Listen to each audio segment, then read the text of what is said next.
holiday confusion straight away. So just as the Prime Minister was slightly avoiding answering and Grant Shapps was saying don't book, you were telling a group of backbench MPs that you had booked. Who do we listen to? Well, we're all saying exactly the same thing, which is that, unfortunately, there is uncertainty about the months ahead. We all know that, and boy, have we been living through uncertain times this last year. And we're all working hard to try to make sure that we can get out of this as soon as safely possible. And we're all working hard to ensure that people can have a holiday this summer. And at the centre of that, of course, is the vaccine rollout, which is going very well. 13 million people vaccinated so far. Matt, I think there may be, in your beginning of your answer there, the problem with messaging that the government's had from the beginning.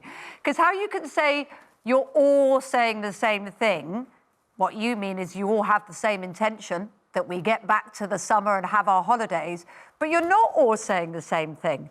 In your decision-making about the fact that you decided to say you were going on holiday and others have decided to say that they're not going on holiday because it's unwise, that is a completely opposite message. Well, that's not actually quite what people have been saying. And I do understand the challenge of communicating when there is uncertainty. And unfortunately, there is uncertainty about it. We all know that. And I really understand why people want certainty. But we've got to get this thing under control. Thankfully, it's going in the right direction. The number of cases is coming down, although it's still too high. And the number of people in hospital is still 26,000. So we've all got to stick at this. And we're working hard to try to make sure that that we can bring that certainty. And the Prime Minister is going to set out more in the week beginning the 22nd of this month in terms of a roadmap out, when we'll know more and be able to say more. Okay. So it is a challenge, absolutely. But people get that, right? We've all lived through the last year with the uncertainties that it's brought, not just here, but right around the world. But what we need is clarity. I think it was back in January. I think we might have a clip of you explaining how we're all going to look forward to a great British summer. Let's see what you said back in January. Well, on the summer holidays, I'm going to Cornwall, and I've said before I think we're going to have a great British summer, but we've got a lot of work to do between now and then. OK, that was January from you. This was Grant Shapps yesterday with his response to a question about booking a holiday. It's too soon now, I'm afraid to say, either domestically or internationally, not least because right now we're saying you can't leave your home unless it's for one of 5 specific reasons, and one of them is not going on holiday. Hold your fire at the moment. I'm afraid can't provide any recommendation. Have you spoken to any of your colleagues about this messaging here? Because as much as you say, I'm not sure people are saying that, that's Grant Shapps saying, don't do it. And then there's you saying, I've already done it. Well, I do try to give straight answers to straight questions. And so if people ask me whether my own personal arrangements, I have. Yeah, OK. So the question was, have you spoken to your colleagues about it? Oh, yes, of course. And we're all saying actually the same thing. This is the point, which is it is uncertain. The future is uncertain. We want to have more certainty, but we can't yet, but we are working very hard at it. And it's the same, the same problem that everybody faces in this country, which is that we don't yet know. In that case, don't book would be the answer, wouldn't it, if you can't afford to lose your deposit? So you're saying don't book? I'm saying that there is still uncertainty. People have to be patient. I do understand why people want an end to that uncertainty, of course. And I want to get to a position through this pandemic where we no longer have to have, you no longer have to take the advice of the health secretary as to whether you can go on holiday or not. That would be great. But unfortunately, there is that uncertainty, and we are just going to have to together get through it. And the thing is, Kate, I know that your viewers understand that because we've all lived with this for the last year. I'm not sure if they understand what to do about it, though, or whether to book or not, unless maybe some might say that you could afford to lose your deposit. I wouldn't say that, but some might say that. So therefore, you can take the risk and they can't. But talking about uncertainty, you're announcing today huge change to the NHS and social care and integration and changes to the structure and reform, many of which most people say were helpful. However, the question is this the right time when we have more than 120,000 people still waiting to be seen, when there are huge delays, when the health services are absolutely stretched to the limit? Can you guarantee that the change you're making isn't going to impact on the people who need the health service that are already struggling? Well, of course, I want these changes to impact positively on people who are working so hard right now. And the changes have been developed with the NHS, with local government, to try to bring that integration that you talk about. And I think that's one of the reasons that they have been widely welcomed, which is great.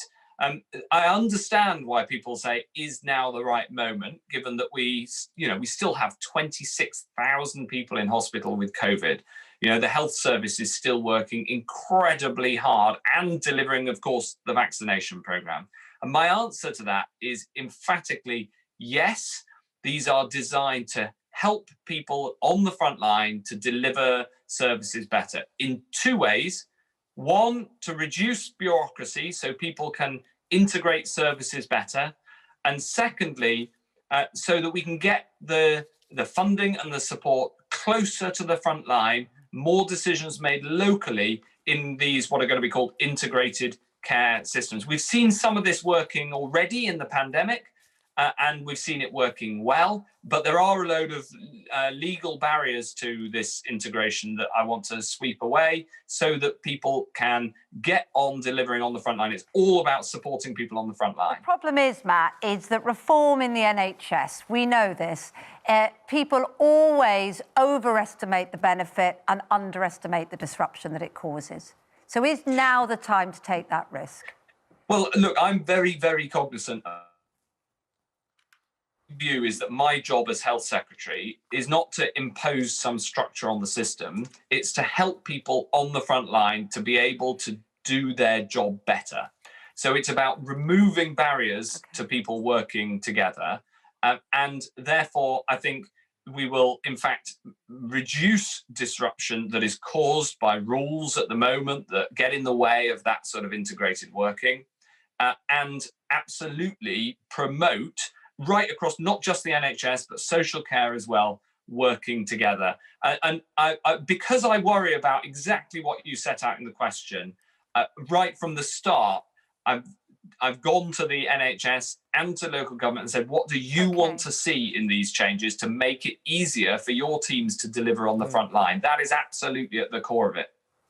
Look, Matt, we haven't had a chance to speak since, but I know you know that since Derek got sick last March directly. And, I've watched you and all politicians wrestle with an impossible situation, just as I've watched doctors wrestle with an impossible situation, just as I've seen how things have changed for Derek.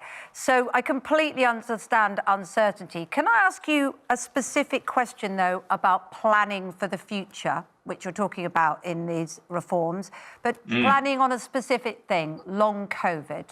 We now have, I know personally, I know anecdotally from many, many more people than Derek that's an extreme case, of huge long COVID problems, neurological, nerve damage.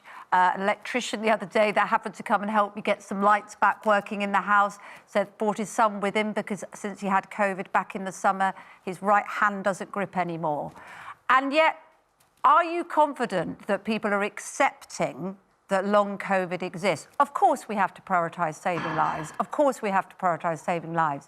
But I'm worried that we've got a second pandemic of people with huge damage around the corner. And what plans are you making now for that? Yes, Kate, I think this is an incredibly important subject, and it's very, very close to my heart too. I know people close to me who have long COVID. It is a really serious problem. We have put significant funding into research to try to understand the causes, and there appear to be a whole series of different syndromes that cause different symptoms that all amount to long COVID, that come from whether you've had the disease, and in fact, whether you've had it seriously or not. Because I know that Derek had it very, very seriously, but also some people who don't end up in hospital, don't have particularly severe initial symptoms, end up having those symptoms stay with them for Well, that's the months. problem, isn't it? And that brings me to the Imperial College research that's now confirmed that cough and temperature and the later admission of a symptom of loss and taste and smell isn't helpful. It isn't helpful because people are getting COVID, which is causing damage that doesn't display those symptoms. And yet, if you go onto any government website or any situation where you need to find out fact, it says symptoms, cough, temperature or loss of smell. And so people think, I haven't got that, I haven't got COVID. And I don't think that has been helpful in terms of looking at how people have suffered and died, or indeed how it's spread. What are you doing to address that? Well, I have seen that research and I've discussed it with the chief medical officer. And the challenge is that for the large majority of people, those three symptoms, cough, loss of taste and smell, and a temperature, are the main symptoms. But we also set out that there's a whole list of other potential symptoms, including some of those that are mentioned in the research that you raised. Not at the beginning, though. Not for months. Not for nearly a year. Well, that's been when you go to your GP, the clinicians, of course, know the longer list of potential symptoms and unusual symptoms. And so that is taken into account in the system, and it is there on the website. But you're right that the primary three symptoms are those that we highlight, because we want to make sure that anybody who does have those immediately comes forward for a test, because it's so important to review Time to review that, as we now know that people haven't gone to their... Derek never had a cough, never had a temperature. Yeah, we absolutely always keep that under review, and it's very much a clinical judgment, exactly how we describe the symptoms and how many symptoms we put up front. If you recall, at first we didn't include the loss of taste and smell in the initial symptom list either, and so that is reviewed, and it's an area where I follow I just take the clinical advice directly, because obviously I'm not a doctor, so it's best to take that clinical advice. And we do continue to support research like this Imperial research to try to make sure we get symptoms that right. Then, because I worry how many lives have been lost by sort of disencouraging people to go to their GP if they haven't got those. Well, of course, if you have any symptoms for anything that's making you ill, then you can go to your GP, and the GP will know the longer list of symptoms for COVID that are, as you say, sometimes they're more unusual, perhaps, and that's why we have essentially the shorter list to really get that message across, because that covers the vast majority of people.